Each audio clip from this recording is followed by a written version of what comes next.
konstruksi itu bicara mengenai jasa. Kita ini menjual gambar atau menjual jasa? Pertanyaan saya dulu. Nanti kan Anda jadi arsitek, kalau jadi arsitek gitu ya. Yang Anda jual apa sih? Gambarnya atau jasanya?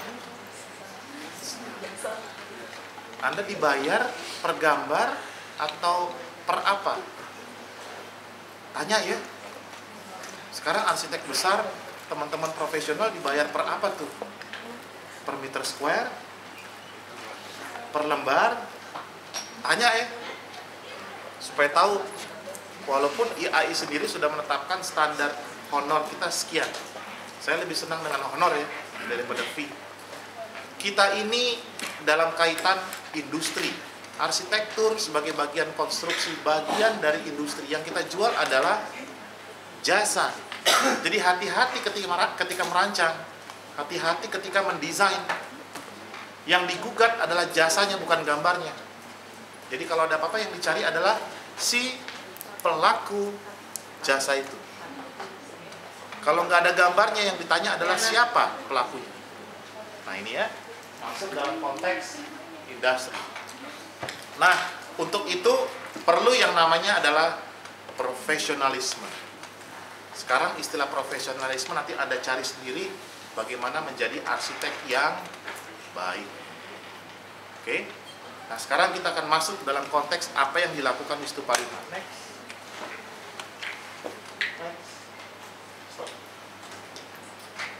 Nah, balik dulu ke sini. Kaitannya dari grafik. Yang dilakukan di Stupa 5, pertama,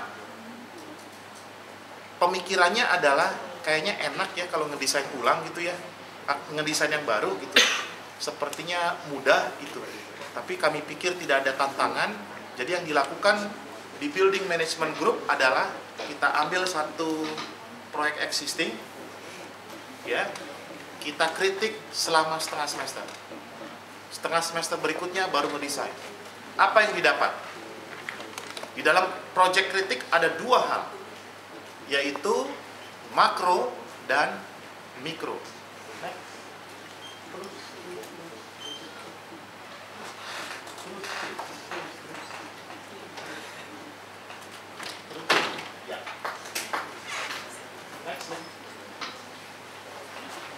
Ini yang dilakukan di building management. Nah, konteksnya tadi kan udah tahu apa aja, ada peraturan segala macam. Jadi cari satu proyek, ini menarik sekali. Kenapa? Cari proyek yang punya potensial permasalahan begitu besar. Misalnya, fungsinya sudah berubah. Ada permasalahan arsitektur dan struktur di sana. Mungkin ada permasalahan kota sehingga tidak layak lagi. Cari. Ya, kita coba analisis secara makro. Yang kita analisis adalah design konteks, environmental study, city atau urban pattern, dan regulation. Ini konteks building management. Lalu dari mana Pak ini dapat? Ini dari praktek di lapangan. Biasanya umumnya teman-teman di konsultan lihatnya seperti ini. Apalagi sekarang di Jakarta nggak ada lagi proyek bangunan baru ya. Yang ada adalah renovasi. Betul ya? Hati-hati, lebih mudah mendesain bangunan baru daripada melakukan renovasi. Kenapa? Apa yang lebih dulu harus dilakukan ketika akan merenovasi? Apa yang harus dilakukan ketika akan melakukan renovasi bangunan?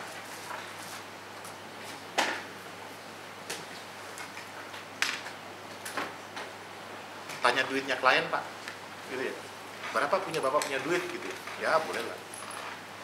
Apa yang akan dilakukan ketika akan melakukan renovasi bangunan? Yang dilihat pertama adalah cek dulu fungsinya. Kedua, tanya sama klien. Kalau kliennya di kampus, tanya sama dosen pembimbing. Atau kita mimpi aja karena kliennya dianggap kita sendiri. Ini mau mengarah kemana? Nah, kalau di proyek, kalau di lapangan, setelah kita tahu fungsi berikutnya apa, apalagi berubah fungsinya, rubah IMB-nya. Ah, nggak perlu lah Pak. langsung aja kita desain, panggil kontraktor, gambar gitu, nggak gampang. Ya, cari IMB-nya, cek, rubah IMB-nya. Itu juga yang saya lakukan sendiri di rumah, ataupun di beberapa bangunan yang pernah saya kerjakan. Arsitek sering lupa, karena saya balik lagi kepada peraturan, mau nggak mau. Kan tadi saya bilang, saya kan performance, suka-suka gue, nggak bisa. Di lapangan juga mesti cek.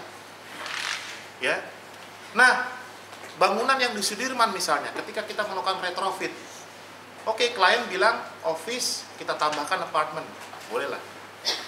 Tapi hati-hati, balik lagi kita mesti ngecek yang namanya peraturan dan standar yang terakhir. Kalau dilihat dari filosofi aturan tertinggi, kan undang-undang, lalu kemudian peraturan pemerintah, Kepres, di bawahnya Kepmen, baru di bawahnya, di bawah menteri, Perda. Yang terakhir dan tertinggi. Oh, di Jakarta ada yang terakhir, di Jakarta. Perda nomor 7 tahun 2010.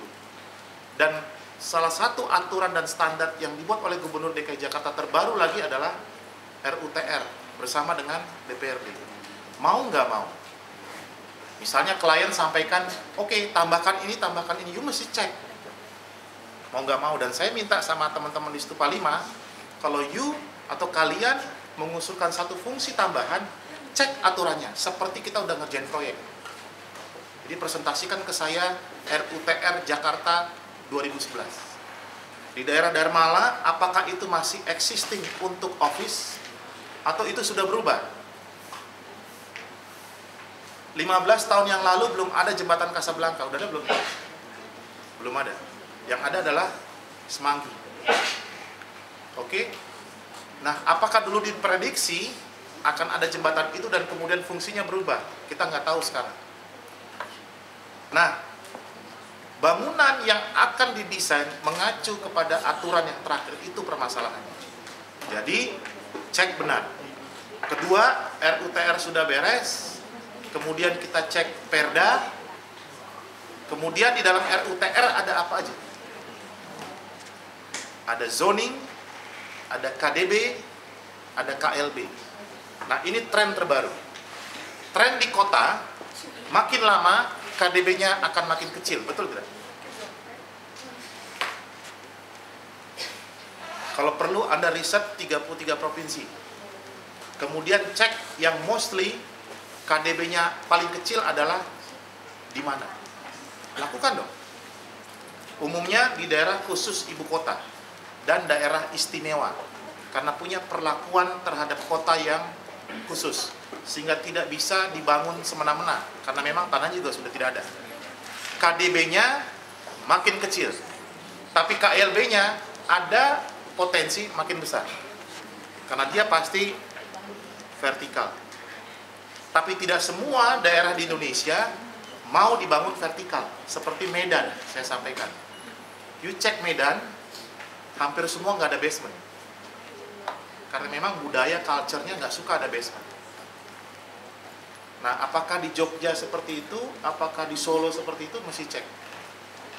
Nah, peraturan dan standar ada yang berlaku secara nasional, ada yang berlaku secara wilayah, tapi ingat, di daerah pun punya budaya. Sehingga arsitektur balik lagi kena dengan budaya. Tapi kalau merancang di Jakarta aman lah itu. Karena umumnya budayanya bercampur, tidak blending dan tidak kuat dalam satu budaya. Nah, rumit banget sih Pak ngerancang ya. Oh iya, harus begitu. Tapi bagi saya, Pak, itu sangat mengungkung saya. Saya tidak punya kebebasan dan saya tidak punya kreativitas. Ya itu ujiannya. Sampai pada titik di mana kritik saya adalah seperti ini Pak. Dan saya berani bilang seperti ini. Kira-kira seperti ini. Dan itu yang dibutuhkan oleh arsitek ke depan di Indonesia khususnya. Dan yang lebih menarik, saya mengajak kita semua, sudah kritik, sudah kasih masukan dengan melakukan research tentunya, dan ujung-ujungnya apa? Berikan masukan dan tambahan hal yang penting kepada pemerintah. Karena menurut saya sampai saat ini pemerintah nggak semua tahu apa yang mesti dikerjakan khususnya di Jakarta. Jakarta punya risiko yang sangat berat. Saya teliti mengenai fire safety. Sudah ada perdanya. Jakarta rawan terhadap banjir, belum ada aturannya. Jadi kalau banjir ya acak-acakan semua. Anda tahu data Jakarta Utara setiap tahun turun 1 cm. Sehingga sekarang di utara Jakarta nantinya akan dibangun yang namanya tanggul raksasa. 15 kilo dari ujung Pantai Mutiara dan tanggul yang sekarang kan sudah ada tanggul 15 kilo dan akan ada 60 km jalan tol nantinya. Nah, 15 kilo itu dihitung berapa kilometer persegi akan menjadi daerah baku, air bakunya Jakarta. Tapi terjadi penurunankah itu? Itu nanti. Mau nggak mau struktur tanggul raksasa mesti hebat punya. Kenapa? Itu menandakan bahwa Jakarta, kota, udah makin parah. Dan kita, arsitek, builder, civil engineering, kerjaannya memang merusak alam. Tanah bagus-bagus digali, ya. Tanah rata-rata ditimbun, yang tinggi di cut and fill gitu ya. Ya hancur lah. Beban kota juga nggak dihitung, dan lain-lain. Nah, untuk itulah tantangan di Jakarta, bagaimana Anda merancang di site yang cukup besar, tapi mau nggak mau bangunannya tidak terlalu besar, karena KDB-nya kecil, tapi KLB-nya tinggi. Sekarang pertanyaannya, apakah ada aturan KDB di basement?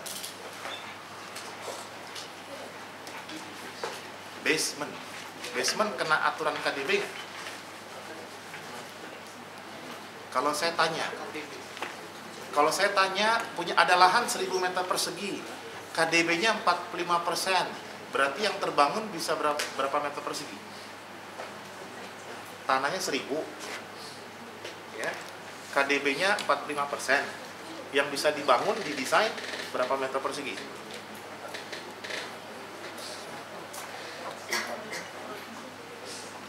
Ya, 450 didapat dari 45% dikali 1000.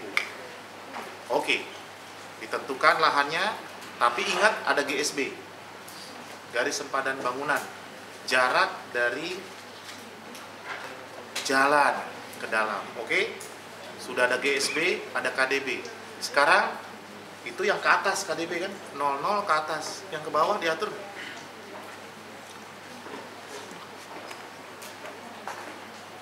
Tolong Anda cek Mall Ambassador, tahu ya? Mall Ambassador yang di Orchard Road-nya tuh, yang tadi saya bilang. Orchard Road di Jakarta. Mall Ambassador ada yang baru, gedungnya namanya adalah ITC. Datang deh ke basementnya. Ukur jarak, mana bisa nggak ya ngukur ya di basement? Jarak antara dinding retaining wall-nya ITC dengan yang ini. Very close. Karena saya ingat tahun 2000 berapa gitu, saya ajak teman-teman dari sini. Kita lihat dinding penahan tanah dari ITC ke Mall Ambassador 4 meter saja. Dan itu di luar dari KDB. Jadi jujur, nggak diatur. Suka-sukanya aja. Masalahnya, Anda tahu tidak? Yang bermasalah di substructure itu, tekanan tanah dan air dari bawah dan dari samping. Itu yang paling berat. Dari bawah, tanah bisa pecah, yang namanya heave makers, pecah. Jadi basement kita bisa naik. Nah, akibatnya perlu metode konstruksi yang tepat.